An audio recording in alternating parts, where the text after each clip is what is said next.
We may be getting an upgrade. This R22 may be getting upgraded to an instrument trainer. We'll know more. Owner's looking at another one today. So we'll keep you informed on that. We may be doing instrument rating soon here with the final approach course. And we wanted to mention some more Hogs Wall of Fame members today. This has been a kind of a fun theme this week. We've been going through and mentioning our members that we've actually or met or know some of the stories behind. Todd Berry, member from way back. He's done several ratings, I believe. I think he's at least done his commercial. But he sent us in a video for one of these. So send us in a video. We haven't had somebody send us a video in a long time. Send us a picture. We send you the Hogs Wall or a no-go button. Send us a video and we'll send you a no-go button. So he did a video for us, was fun, and also some pictures. And then Robert Gardner, he was quick fun mention because he came up to do his CFI, and I did a couple Zooms with him. And somehow we had an opening. I don't remember how it worked out, but he was like, well, how soon should I start up there? And I'm like, get in the car and start driving. And he's like, serious? And I'm like, yeah, we can get you done in like 4 days, 5 days, or whatever the case was. We just happened to have a spot. And he literally got in his vehicle down the southwest, I always forget, Arizona or New Mexico, and headed up here. And we finished him up Havens Perry. We met him down at Sevier County Choppers. Met him the day that we were picking up the R44, I believe, at Sevier County. And then another one, Nick. This picture's pretty old, but we met Nick way back. He's a Hogs member from way back, and now he is actually a CFI, and I haven't seen him in a while. I don't know what he's doing now, but met him down at Sevier County Choppers. So that's kind of fun. So we'll head back over here. Remember to send in your pictures or send us a video. We'll send you the no-go button. And we're going to answer your questions here and give away a book shortly. And we're going to give away a hoodie shortly as well. And give away a book shortly. And we're going to give away a hoodie. You got it switched? Yep. Well. All right. We're going to give away the hoodie after we give away Private Pilot 101. So any questions popping up in there yet? Just one. This is from Ronin Gaming. Why aren't the use of helmets highly recommended for private and commercial use, not including military? You said, why are they not recommended? Mm-hmm. Oh, I don't know anybody that doesn't recommend them. I mean, I think it's he's asking about the civilian world, right? Sounds like it. Yeah, in the civilian world, it's your choice. Most people, I think probably, and I'm guessing, I think most people just pick headsets because when you take lessons, usually headsets are provided. Some students will buy their own helmet. We've talked about helmets a lot in the past, even in the past 12 days or 14 days videos. It's really I think the benefits of a helmet are obvious, like it's protecting your head, it's giving your face protection, your eyes protection if something comes through the windshield, a visor in the daytime to help with sunlight. There's a lot of benefits to helmets. Downside of a helmet is the expense. I wore helmets in EMS for 5 years, and I understand why they required them, but they paid for them. In the civilian world, I choose to wear headsets. That's just what I choose to do. Of course, anybody could make a mistake and end up in an accident, right? Nobody's above ever being in an accident.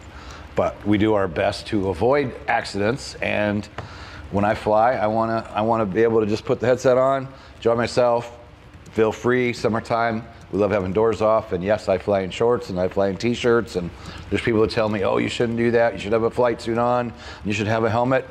Yes, I understand the benefits, I understand the safety, but I also want to enjoy the summer. And even this time of the year, it's cold out and we're going to fly with doors on, but I just prefer to dress the way I want to dress and wear headsets. So I don't know if anybody's saying don't use them, honestly. Next question is from Bill. Is helicopter simulation training a must? Also, do you believe that a simulator player can fly a real helicopter? Good questions. The first one, is it mandatory? No. I mean, you can start, for example, the R22 that we have here, you can start flying the R22. You could do all the training you wanted to do for the aircraft in the aircraft and then get your license and move on. So there isn't any simulator time required for let's just say a private pilot now in the US. And then what was the second part of the question? Do you believe that a simulator player can fly a real helicopter? I think so. I mean, I don't recommend it. I wouldn't recommend it in any shape or form, but you could learn the basics, but it wouldn't be safe, in my opinion, right? You could learn it on a simulator. Well, you know what? It depends on, let me rephrase that question. If you're at home and learning on a little Microsoft Flight Simulator with a little joystick, you twist for tail rotor pedals, I would say do not get in a real helicopter and try to fly it, because that would be super difficult. Now, on the flip side of that, we know there's some pretty sophisticated simulators out there, right? Where you've got pedals, and you've got a cyclic, and you've got a collective, and they've got simulators now where you've got this great big huge screen in front of you. So could you ultimately learn in one of those more advanced simulators and get in the real thing and actually fly it with an instructor on board? Yeah, I think you could. I think it's definitely possible. Wouldn't recommend it, but I think so. Yeah, it could be done, and within reason. Like, you wanted to use a more advanced one to learn a lot of the basics, and then you went to a flight school, said, hey, I want to take lessons in the aircraft. I've been doing some simulator stuff, so I got a little bit of experience at it, but I haven't done the real thing, right? And then you go with an experienced instructor, do all the proper training that you need to do before you ever solo and move on. So, yeah, could. What you got next? I know she's typing at the same time. I am, sorry. Our first question, Ronan Gaming, he has already received a Private Pilot 101, so I'm just letting him know that he asked for the top 10 check ride tips. So we can send him that. Absolutely. Absolutely, we can substitute. Absolutely. And any of you, that's what we have a pretty decent supply of both this one and top 10 check ride tips right now. So if you have this one and you're the winner, we're happy to send you top 10 check ride tips instead of this one. So I should mention it while she's typing and getting ready for the next question. This is Private Pilot 101 Helicopter Training Blueprint. The link is down below to get a free PDF. So you sign up with your email and you'll immediately be able to download the free PDF. You'll also have an opportunity to purchase the paperback if you would like. So that link is down below, along with a link for askhogs.com. If you're new to us, we have a clone, 14 years of my digital content's piped into it. You can ask it questions 24 hours a day, 7 days a week. Here's a tip on the clone though. It's got a lot of content in it, but we've had some people asking specific questions like, can I fly into this specific airport? Can I do this, right? Like, we haven't fed the clone actual supplement charts. So asking it things like how many miles from this airport to that airport is not gonna have that information. We haven't loaded it with that kind of information. We've loaded it with all my videos, podcasts, blogs, paid content, free content, it's all in there.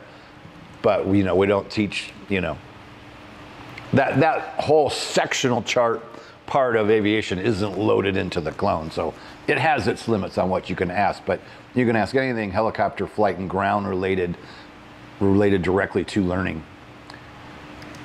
Ready for more questions? Mm-hmm. Okay. Well, we have actually quite a lot of people in chat today. We Good. have Jay, we have Dave, Fogner, and... Dave Fogner, wow, Dave Fogner, we thought he fell off the planet. Really? I haven't heard from Dave in forever. I thought you heard from him earlier this month. I haven't heard from Dave since I was on the boat, I think, one night. Oops. So that's been at least a couple months. No, we're glad to know you're out there still kicking and you're in chat, Dave. Yes, and Hunter, and a bunch of questions already. So I'm gonna jump it back up to Brian, who asked that, sorry, I think it's hard for me to read today, my eyes hurt.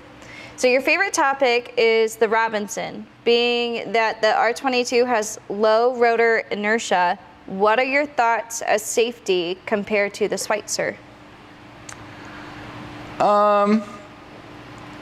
That's a pretty phenomenal question. I think that pretty much all the helicopter trainings out there, helicopter training all the training helicopters out there, to an extent, if they're maintained properly and you fly them the way they're intended to be flown, I think they're safe. I mean, a Robinson's safe, a Schweitzer's safe, an Enstrom's safe, a Cabry's safe. What is unsafe is unsafe practices, number one. Not having the proper training in any of them is dangerous. Maintenance not getting done properly. Maintenance held off because of the owner doesn't have the cash to fix it. Earlier I was on Facebook and I noticed that Dirty Dozen, Maintenance Dirty Dozen, and I thought we should do something on that topic, and we could do that for another day, but there's 12 things that's related to maintenance that causes people problems, right? One of them was distractions. Distracting a pilot while they're doing a pre-flight, right? Very, very dangerous. When somebody's doing a pre-flight, you should leave them alone. In EMS, one thing that I liked, we had one dedicated mechanic to the EC-135, and he had a cool sign made up that he put right to the entrance to the hangar. If you open the door and go to the hangar, here's this sign. Mechanic performing maintenance, please do not disturb, right? Meaning, if you had to go to the hangar for something else, that's fine, but don't go bother the mechanic. He's got his tools out, he's in there digging and doing things, and that is a big distraction. That could be for pilot or mechanic. So across the board, I think they're all safe. And doing things by the book, sticking to what we learned as private pilots from day one, because that's another problem I see. People rushing in the cockpit, that's a problem. People pushing weather, that's a problem. There's a lot more reasons out there why people are getting wrecked over just versus, a specific make of helicopter. You know, I defend the Robinson all the time, but I had Enstroms for a long time. I always talked highly of Enstrom, still do. We flew the Cabry for a while, I talked highly of that. I flew Schweitzers back in the beginning, some for my ratings. Some, I did some teaching in the Schweitzer. I like the Schweitzer, fully articulated, safe system. A fully articulated is always going to have probably its benefits over a semi-rigid like an R22, but you have to go into it knowing that, hey, I can never do a large forward abrupt input. That gets people in trouble. Too far aft input. If you got light and you yanked it back, you can chop the tail cone off. But they've addressed these problems with Robinson with the 40 or 50 years they've been in business, and the Robinson safety schools and the improvements in safety over the years, and the SFAR 73, although it is a pain in the ass, it also has helped create a much better safety environment with the Robinson because of that. Holding you to a higher standard, holding instructors to a higher standard, holding you to a higher standard on what you have to know. It's the same stuff, but making you know it even better. So in reality, R22 pilots create great pilots because you're learning to fly a difficult little machine, and in turn, you can then go learn and fly in anything else. Because if you can master that, any other helicopter get in is going to be even easier. So across the board, to answer your question, I think they're all safe. It's more about proper maintenance and proper training than it is the make and model helicopter, hands down. Our next question is from Cleared as Filed, and they want to know, as a pilot, do you have a preference flying from the left or right seat? That is a great question, and it's really simple. I don't think I really have a preference. It's interesting how, Enstroms you PIC from the right, Robinson you PIC, or from the Enstroms you PIC from the left, Robinsons you PIC from the right. Schweitzer can be either side depending on models you fly. And at first it seems like a big deal when you learn the opposite seat, but then once you get used to it, it just becomes kind of a no-brainer. So now when I climb in, I don't really care. It doesn't really bother me right or left. The only thing I can think of that would make me choose one over the other,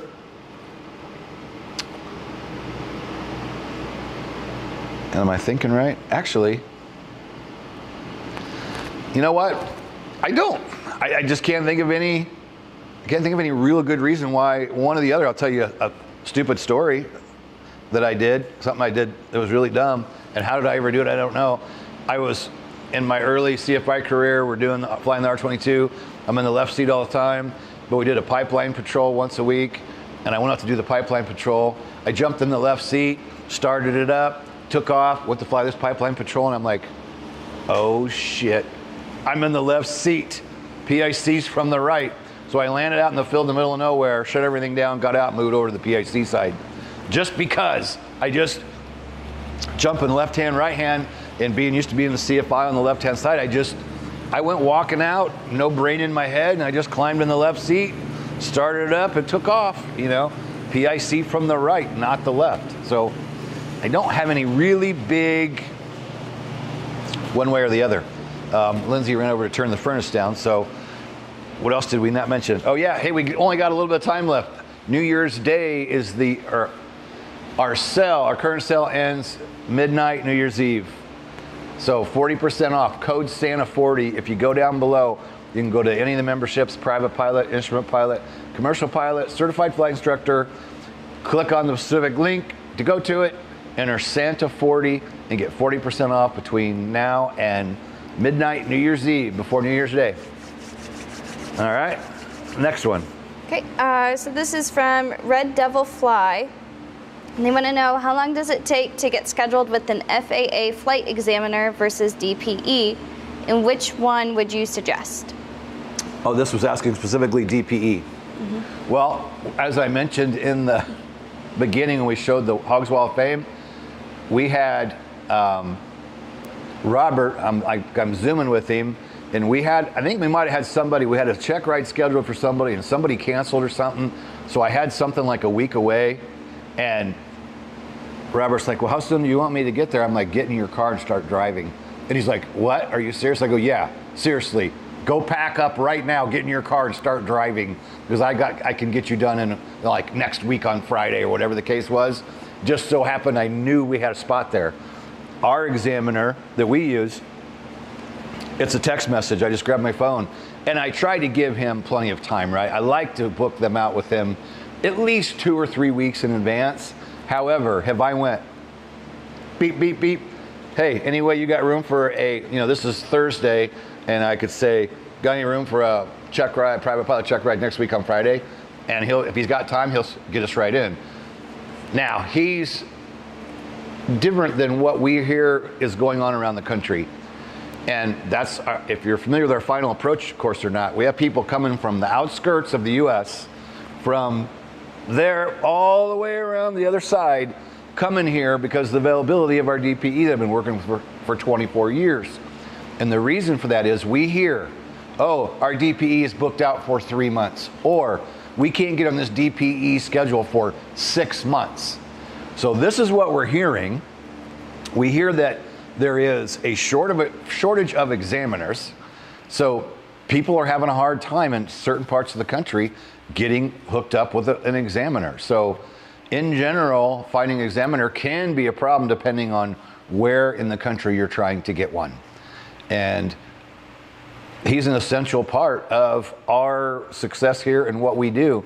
And I can, in all transparency, this is exactly why the R44 is getting ready to come back home. We moved it to Vegas for the winter, and we prepped it. Oh, we're going to do final approach courses in Vegas, and we get it there, and he's an EMS pilot, so the schedule was a little bit iffy on trying to, I can't tell you now because I don't know my schedule for next month, and it was a little hard. And then the guy breaks his arm, and it's like, well, we realized how important our DPE is. The same guy I've been using for 24 years. I try to take what's an FAC and move it to Vegas, and immediately we realized, wow, this isn't like doing it at home. And the aircraft was left outside, and it's like a quarter of a mile to get to the damn helicopter. It's just like all the elements that makes a final approach course work here is, well, we talk about it all the time. Right there's the helicopter. Right over there's the couches where we do the ground. Right here in this drawer, there's the maintenance log books. Here's the oil. Here's the paper towels. We do everything right here. Examiner, text message away. Hey, what are you doing the 22nd of February? I got a CFI add-on and I got initial commercial. Can you do those days, or what do you got closest? Well, I can't do that day, but I can do it the following Friday. How's that, right? And when we go to fly, do all our pre-flight inside. You open up the door, push the helicopter out. We call the fuel guys. They're here in about 3 minutes. They dispatch like fire and EMS. There's no tower here. We're Class G. So every single thing that we do here with our flight training, specifically our final approach course, It's just the nature of what we've put together. Everything's right here. You're not chasing the logbooks. You're not waiting months for an examiner. You're not sitting there waiting for an hour for fuel. You don't have to travel from this room to do your ground, but then you got to go over here to do this, and then you got to go out there to pre-flight. Everything is right here, along with our one-on-one that we do. We don't do flight school. 8 a.m., 10 a.m., 12, 2, 4, people coming and going all day, and chaos and people everywhere. Nope, we don't do that. We do full day training. We meet you in the morning. We do training all day, flight, ground, and we go home at the end of the day. It's exclusive one-on-one. So I went off on a tangent there, but it's answering the question. My next question comes from Garland Peabody, and they have a Roadway 162F and would like to do flight training in it. Is that possible? Did you say Rotorway? Roadway. Roadway? What is a roadway? I don't know what a roadway is. Okay, let me do a quick. Is a roadway a helicopter? I don't know.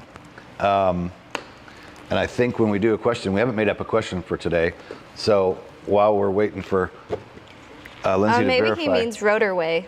Rotorway, that's what I figured. Okay. You have to reach out and find out. I know there's a few Rotorway experienced instructors out there. I have 0 time in a Rotorway, so I definitely can't help you. And nobody here that flies here with me. It's just mainly me and Hauser. I don't know. Hauser might have a little Rotorway time, but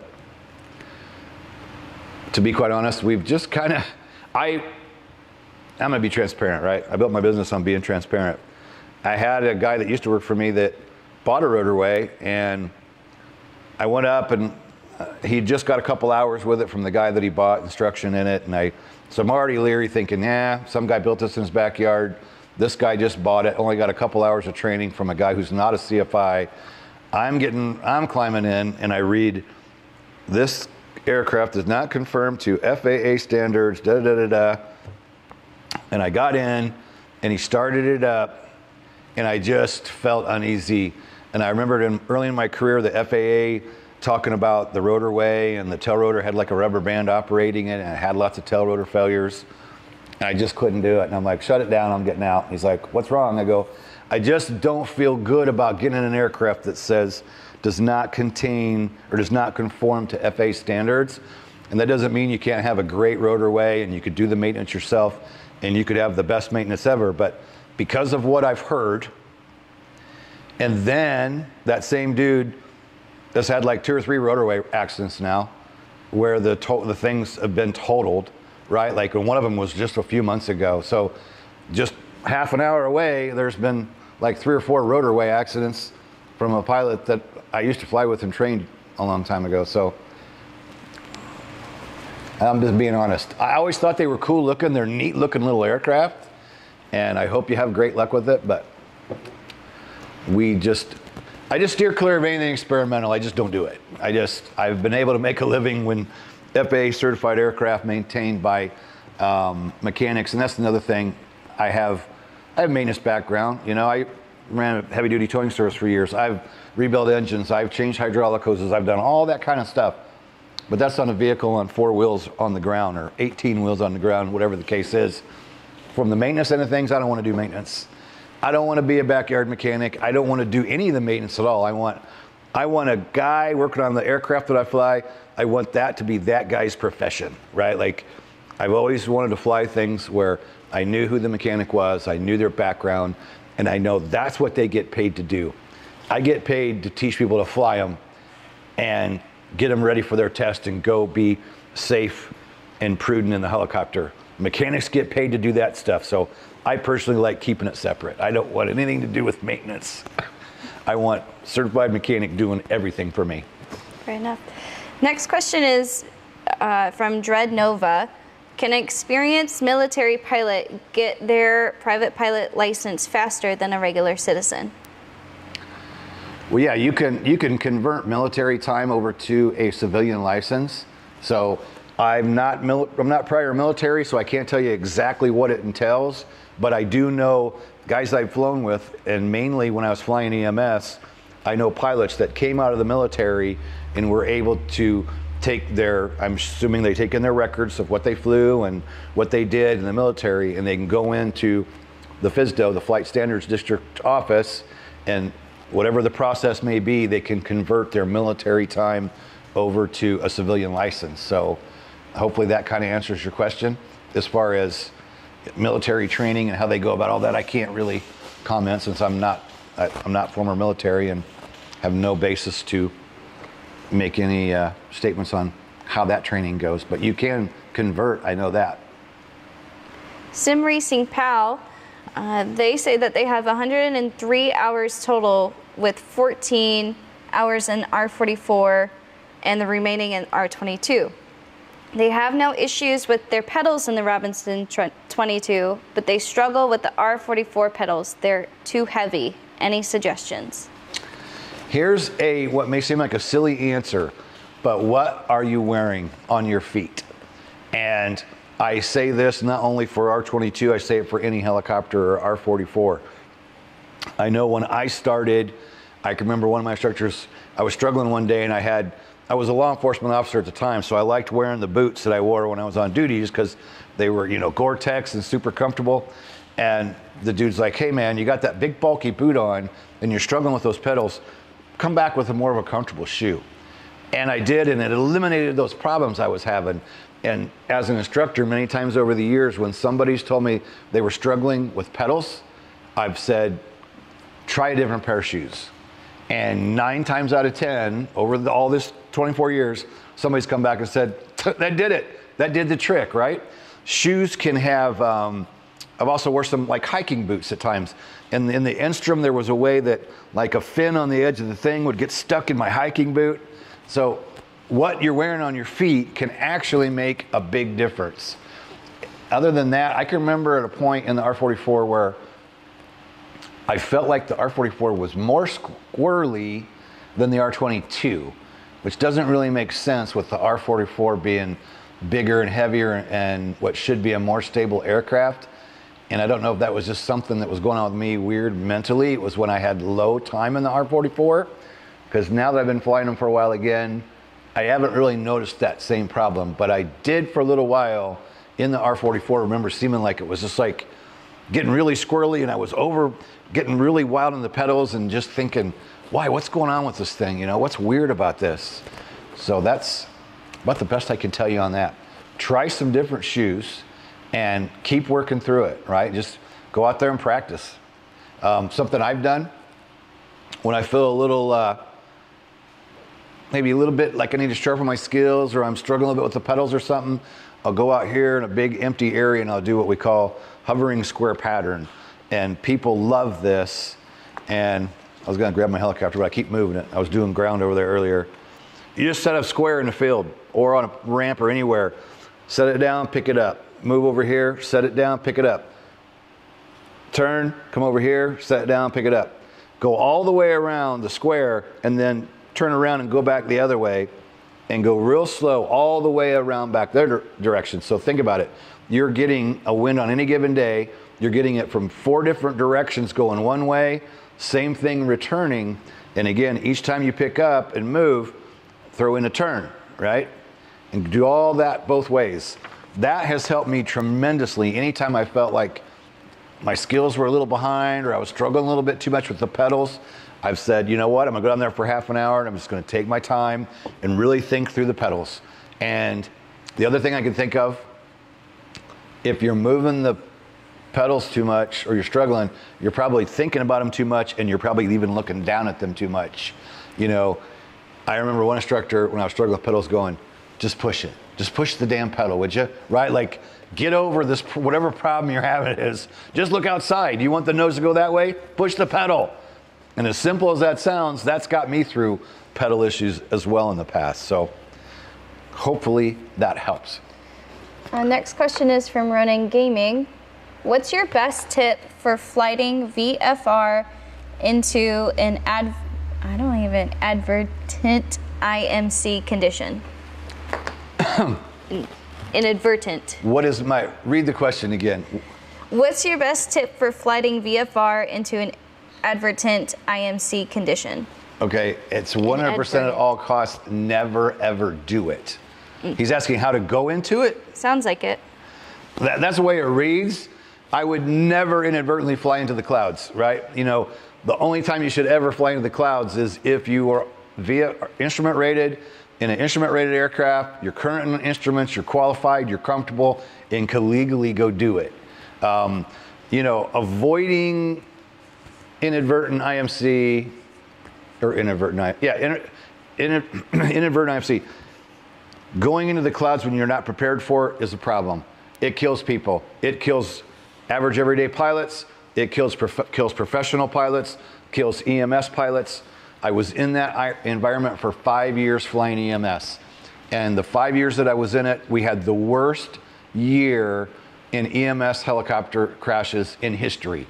And that was around 2008, sometime around there. And I believe the numbers have went down hopefully since, and hopefully it's never been as bad as it was that year. But at that time, flying in inadvertently in the clouds was killing multitudes of EMS pilots and crews. They have like the top 10 most dangerous jobs. That year we were above it. It wasn't even on the scale. It was above the scale.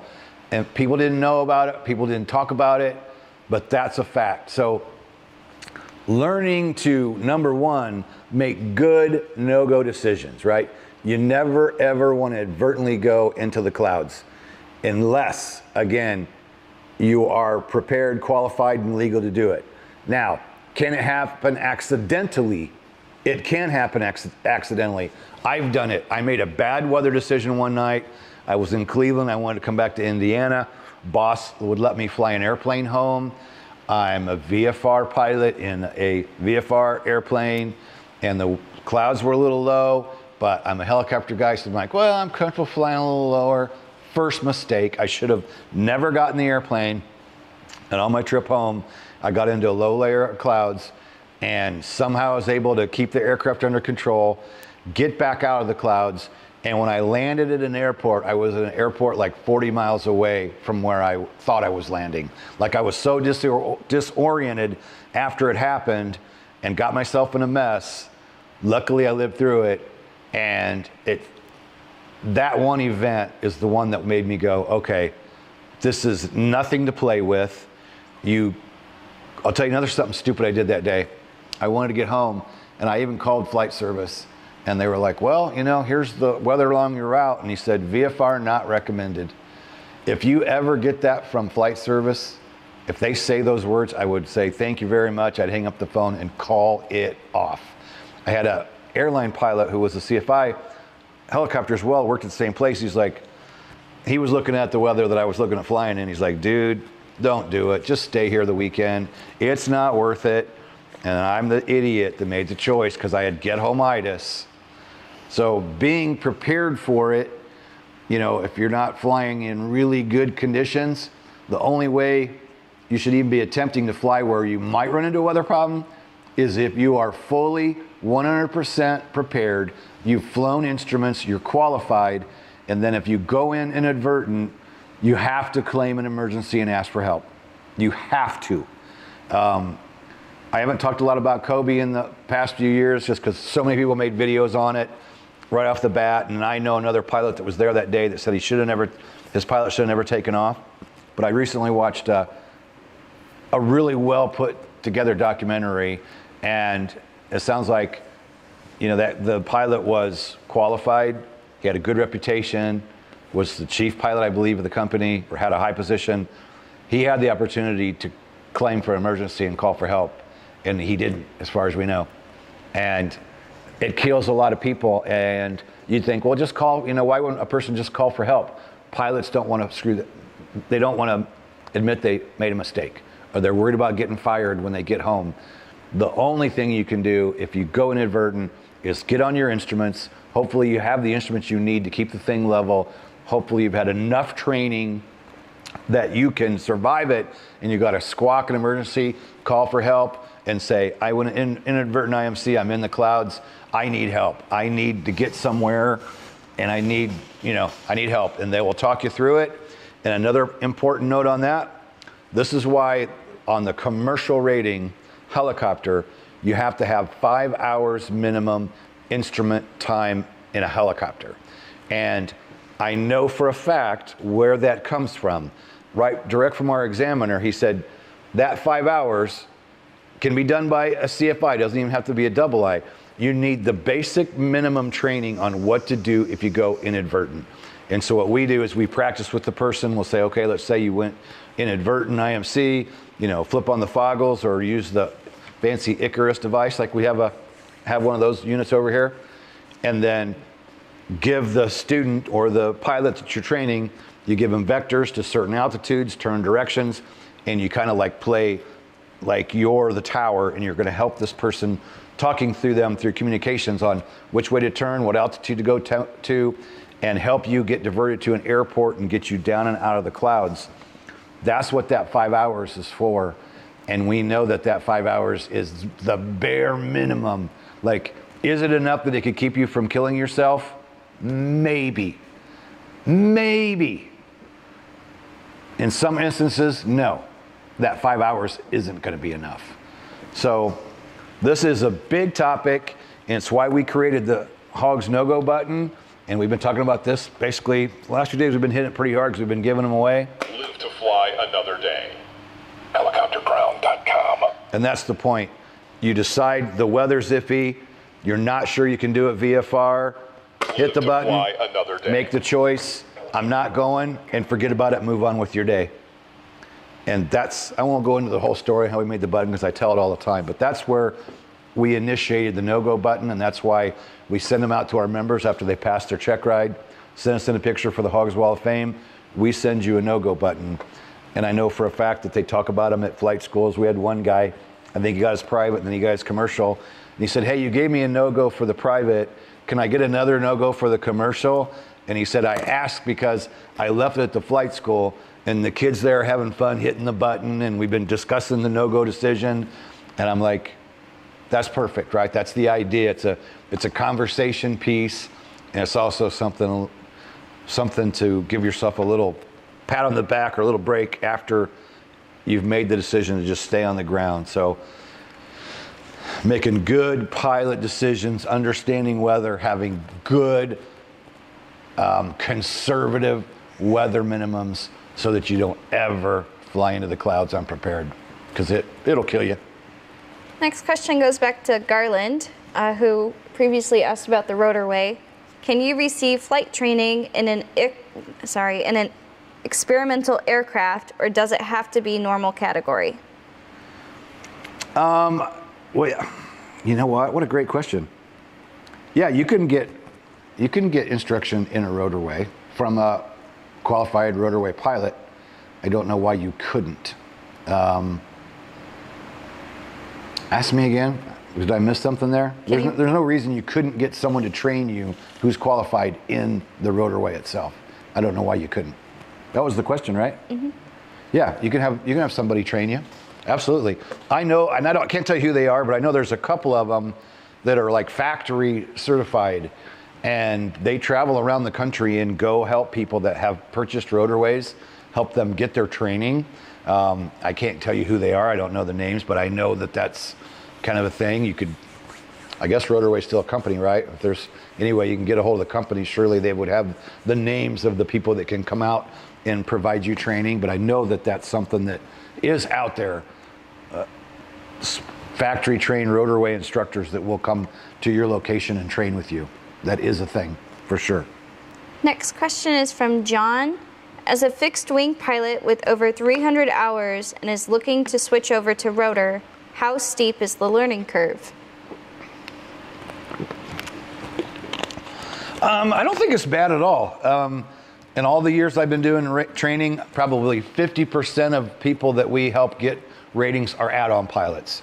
Very, very, very common that somebody goes from the fixed wing over to helicopters.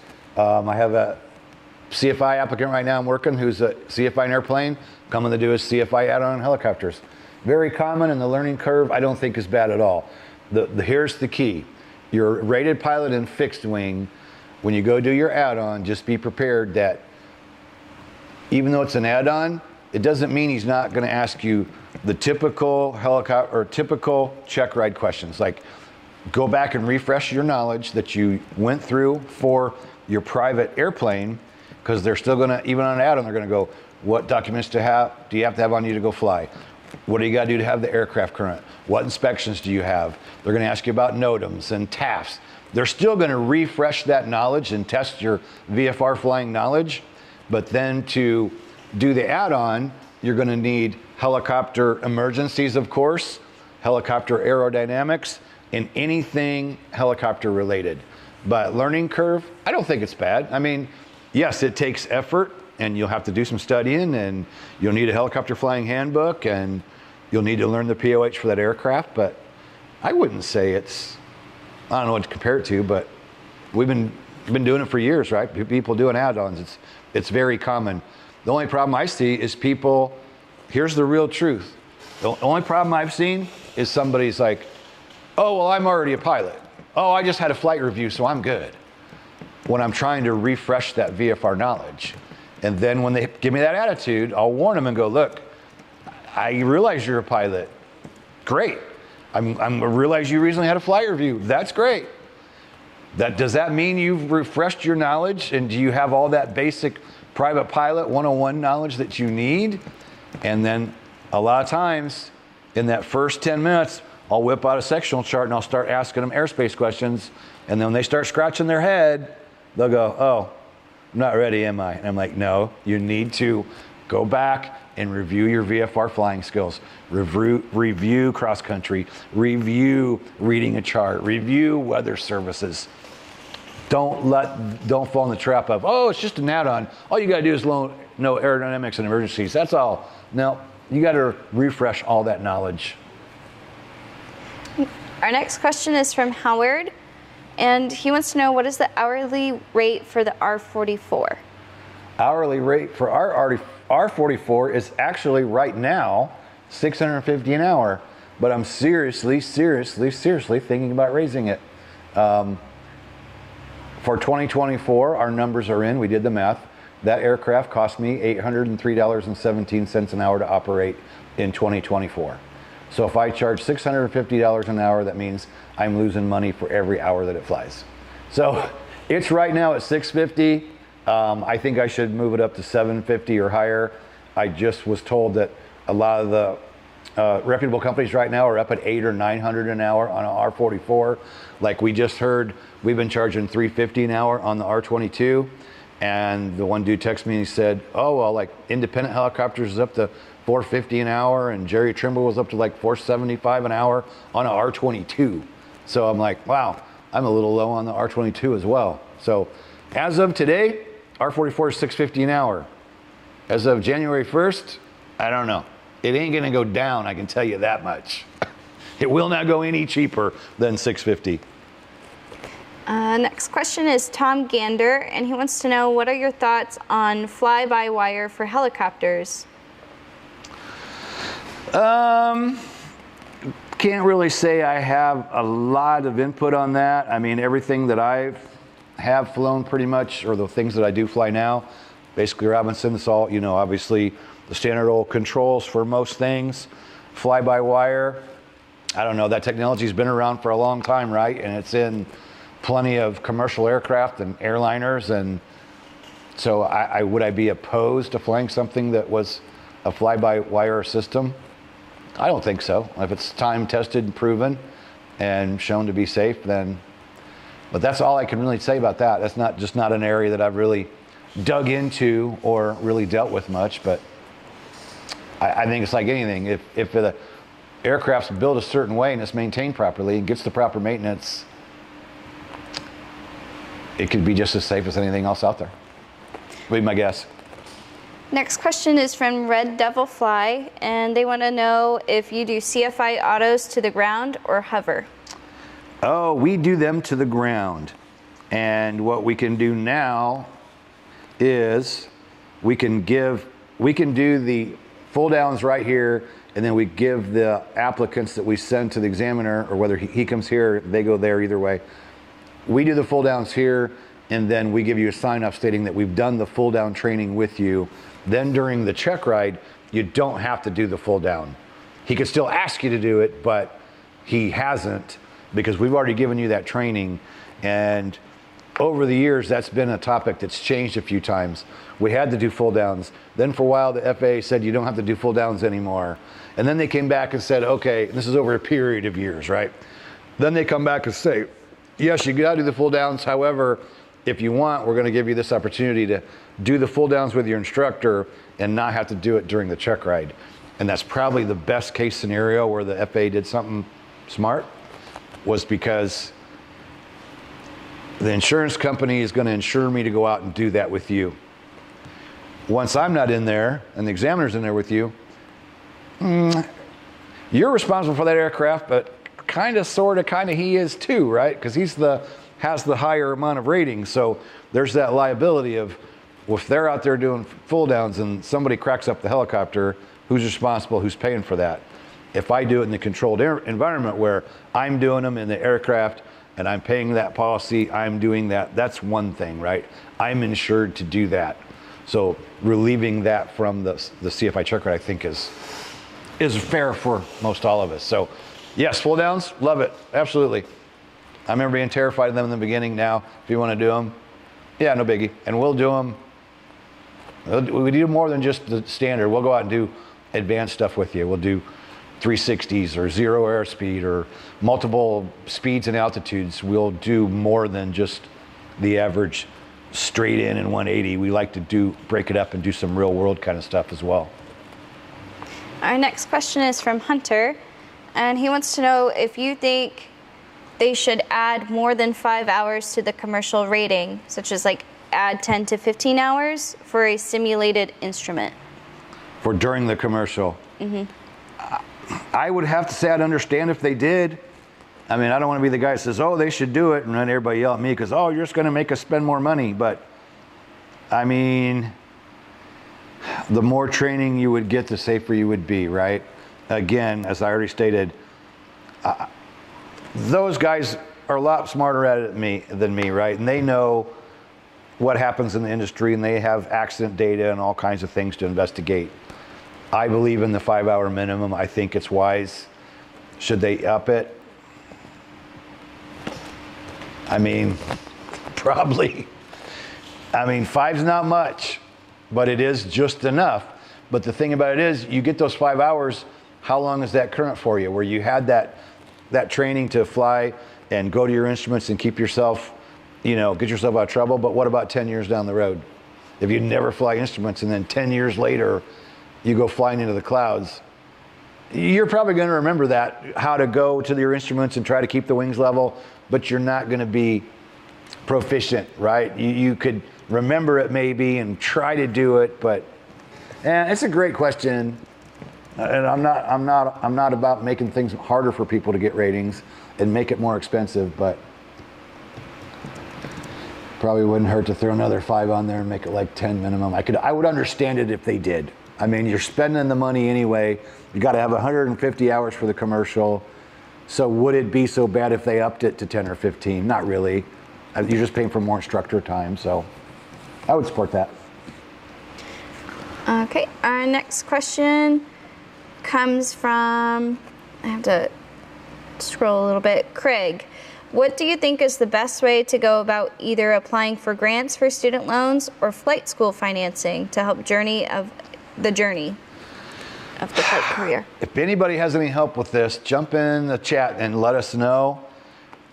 The stories on my end has always been there's not a lot out there, right? Like when I went through my ratings back in the late 19 whatever and early 2000s, I used Pilot Finance. I think it was at pilotfinance.com. They were a new company back then. I used them for my instrument rating.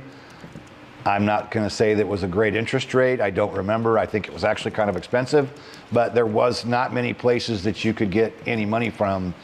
And I know there are a few grants and things out there, but they don't seem very prevalent. I don't know of any specific grants of any kind that I can tell you to go look for. I know once in a while you'll see one pop up somewhere, but they're not very prevalent. And then if a flight school has an affiliation for any kind of financing, I guess you would just need to look at it and see what kind of what are the terms? What are they going to charge you for interest? What if, you stop in the middle of flight training and you can't move on because you had a medical? There'd be a lot of questions I would want to ask if I was going to do it. But I have heard of flight schools that have like teamed up with a credit institution to help you get flight financing, which is probably, if you like their terms, is probably a good thing, because banks in general, if you walk into the bank and go, hey, I want to borrow 80 grand to become a professional helicopter pilot, they're going to go, what? They're just not something a normal bank does. So people have reported and said that banks in general just don't really like to loan money for somebody to go out and get a rating. So that's the really best I can answer on that is, I would jump on Google, do some research, ask around, ask other, people or pilots that find out from flight schools what they offer. And you really got to research that. And I know it's a big topic because helicopters are expensive. It's just the way it is. Training's expensive. Everything about it is super expensive. And there's so many people that want to do it and just don't have the funds at any given time. I struggled like everybody else. I sold off stuff. I used credit cards. My dad gave me a little bit of money. I just scrimped and borrowed and basically ruined my credit over it. And rebuilt my credit over the years after getting the ratings. It's tough. It's hard.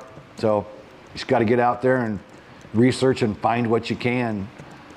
Just not a lot out there. So again, if anybody watching has any good ideas or know of some, put them in chat so that we can share them with everybody else. All right, what do you got? I have a bonus fun question from Tom, and then we can roll into our giveaway. Okay.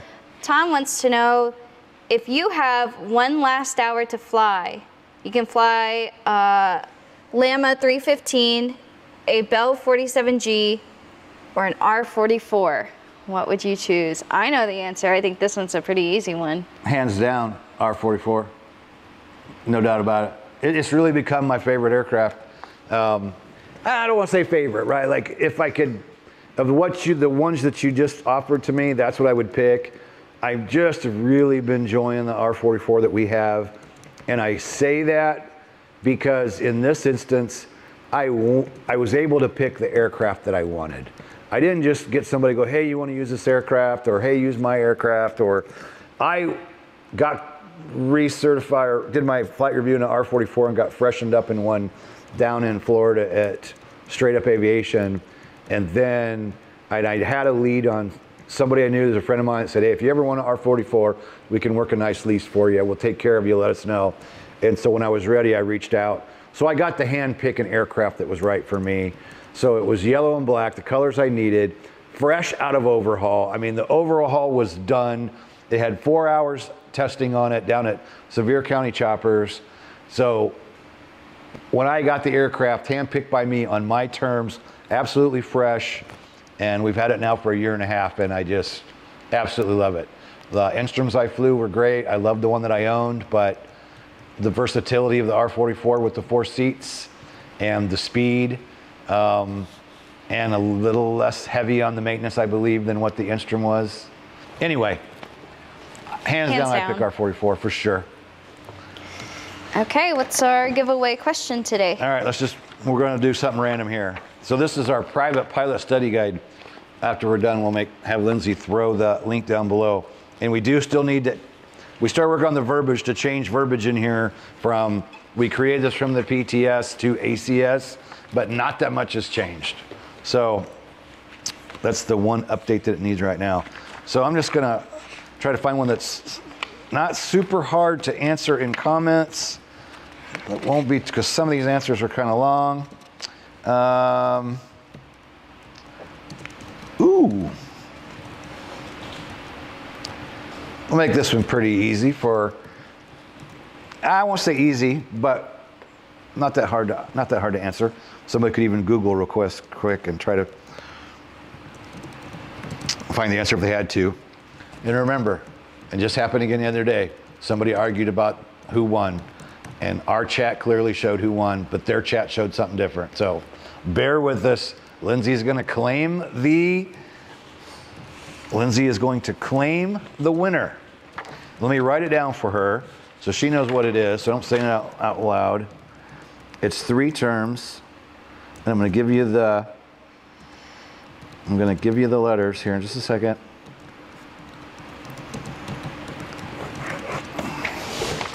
So I'm not asking what this is. I just want to know the terms. Boom, boom, boom. Can you read that? Don't say it. You can read it, right? I don't know what this word is.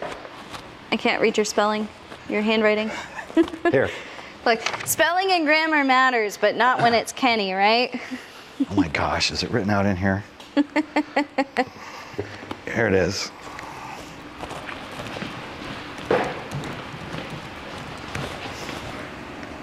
Okay. I thought that's the word, but that is not how you spelled it. So, very appropriate on a check ride for an examiner to say, what is a MEL?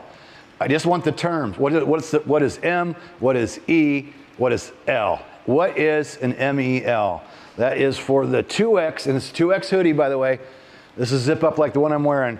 This is all we got. We don't have any large, we don't have any small. This is the last of the shipment that we ordered is 2X, and it looks just like this. So it's a nice zip up. Got the Hogs logo on the front and the back. That's who will get, or that's the price. So Ronald Gilson. there you go. So she probably typed in, email heather@helicopterground.com with your shipping address, and she will ship you the jacket. So remember, this is it today and tomorrow for the 40% off sale. We are going to come back live tomorrow. I don't know what time yet because I don't know if we're going to come at 5 or we're going to do a little bit early so we can all get out of here a little bit early. Because maybe I will get some Drinks at Rex's. hot chick that invites me tonight for big plans tomorrow night. You don't look like you believe it's going to happen. It might. It could happen. So we'll be back tomorrow. And I'd like to even do something different tomorrow, but I don't know. I got to dream up something kind of cool. And we're kind of dreaming up maybe New Year's Day, doing something fun in the afternoon. But anyway, I guess that's it. Any other questions popping in?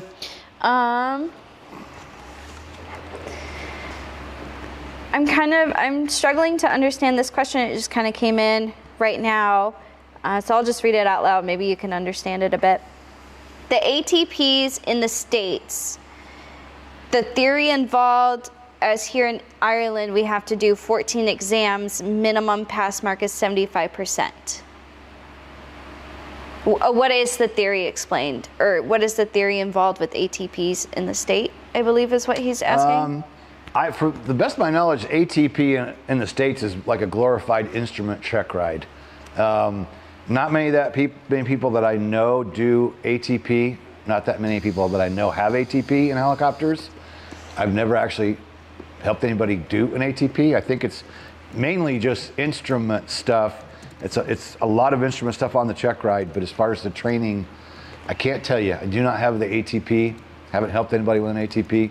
So I don't know. I wish I could give you a better answer than that, but that's all I got. And you know what I want to do? When I'm writing, what am I doing? How obsessive compulsive is this? Here's what I'm doing when I'm writing, when we're talking and waiting. I thought you were writing down the questions or like writing down little notes you can. I start out with one square box, and then I make the crosses through it each way, and then I draw another box, and then I keep doing that. And I'll do that over and over and over again, and I do that almost anytime I'm talking on the phone. Rarely, but when I do talk on the phone, I'm always sitting there the whole time and I'm drawing squares and I'm drawing lines in the middle of it the whole time I'm talking on the phone. How obsessive compulsive really is that? I want to know. And you know what we should talk about tomorrow? Here's what I want to talk about. The New Jersey drones. I want to know what you people think is going on. I watch this stuff. I'm getting a little tired of it. However, I am a fan of the show Ancient Aliens, been watching it forever. 20 seasons, I've watched every bit of it. I'm into anything related to UFOs and UAPs. However, right now it's in like a sense of overwhelm. And we know there's a lot of fake stuff out there, and there's a lot of copycats, and there's a lot of drones and airplanes and helicopters, but there's also some weird stuff that, just makes you wonder. And yes, I think the government's lying to us. And yes, I think they know what they are. But I want to know, and I want to know tomorrow. That's what we'll start that out tomorrow. Let's talk about it. I want to know what you people are thinking. Nobody's mentioned it. Not once in an email, in a text, in chat. Nobody has brought it up, but why not? This is a good topic considering we fly aircraft. We study navigation lights. We talk about what aircraft has priority over another. So why wouldn't we, in the course of being pilots, where we go up and fly and we see things, why were we not discussing this? I want to see something cool, and I'll be honest, I have nothing to report that, oh my God, I saw this great, thing last night. I didn't. All summer I'm out in my boat at night going, man, I want to see something wild and crazy in the sky. And I still ain't seen nothing. So I got nothing. Fair enough. I could join in on this conspiracy train with you. We've talked about it this whole past month of it occurring, and shortly before that, what we talked about, and thinking about what happened to you over the summer. We'll talk about that tomorrow. We'll dig those pictures up. Yeah. So what's a good way for our members to get onto our email sign-up list so they don't miss tomorrow's live? Sign up for this. That way you're in their email system, and it's simple. It's right below. Or any of them, if you don't have top 10 check ride tips, sign up for that. I think Private Pilot Study Guide's down there. You can sign up for email chapter 1 PDF for free. Just sign up for any of those, and you will be added to our list and you'll get notified. So yeah, tomorrow, let's talk about, well, not just New Jersey, weird shit in the sky going on all over the world, apparently. I'd like to hear some people's thoughts on it. I really would, because either way, it's pretty fascinating. Kind of scary, but kind of cool all at the same time. It is getting overwhelming, actually, at this point. Because you know how much garbage you're seeing, and there's stuff that people make up stuff with AI. That's happening. Another trend I've heard about is everybody's regurgitating the stuff that they've had, they had on their phone from 6 months or 2 years ago or 5 years ago, and everybody's uploading shit that's been out there for a long time. So I'd like to know. All right, you ready to click off? I am so ready to click off. Come back tomorrow. I would like to say, just real quick, I had a couple people in chat say that they have gotten the book download, but they did not get put on our email list. What could be those reasons? Well, it would be if they're a member and they clicked unsubscribe when they signed up. But, we need to test the system and sign up and see if they're working properly. Because if any of those books all have email sequences that come with them, so you should be getting emails. And if you clicked unsubscribe from anything we've ever sent, maybe you've subscribed before and you've unsubscribed. So maybe email address was placed in wrong. Simple, something along that lines. Nobody's reported. That's the first report I've had somebody say, hey, I signed up for a free something and I'm not getting the emails. Was it just one person that said that? She also mentioned that they are subscribed to our channel, but that's a simple notification on YouTube that you can click on to be notified anytime we put out a new video. For YouTube, you got to subscribe and click the notification bell to get notified. So I would just, since you're watching, do us a favor. Sign up for something down below, one of the free PDFs, and then come back tomorrow and let us know if you got the email in the afternoon, because we will send out an email tomorrow afternoon about an hour or two before we go live, and then let us know if you get that email, and then we'll know if it's working, if that was a one-off thing, or if there's still an issue. We can dig in and try to figure that out. Yeah, I'll update our description under the live to ensure that we have links for the free first chapter PDF of Private Pilot Study Guide, Hog's Top 10, all the links that you could need to get signed up. My voice has had about it, so I know it's time to end when I'm starting to struggle to talk. Yes, peace out. Peace out. Feel the pressure to fly, but know the right decision is to stay on the ground, hit the hogs, no-go, and live to fly another day. Helicopterground.com